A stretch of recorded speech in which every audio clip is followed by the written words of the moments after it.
yang menuntut, yang mencerminkan integriti dan kebersihan negara Malaysia berada dalam skandal yang terlibat dalam skandal pemilikan saham yang begitu besar.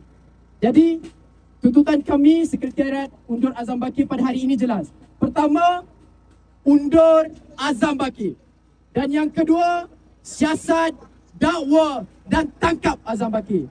Yang ketiga, lucutkan Azam Baki daripada jawatan Profesor Ajong di seluruh Universiti Awam. Kita pada hari ini bawakan satu mesej yang jelas, bawakan satu signal yang jelas dan ringkas kepada kerajaan untuk Azam Baki undur segera.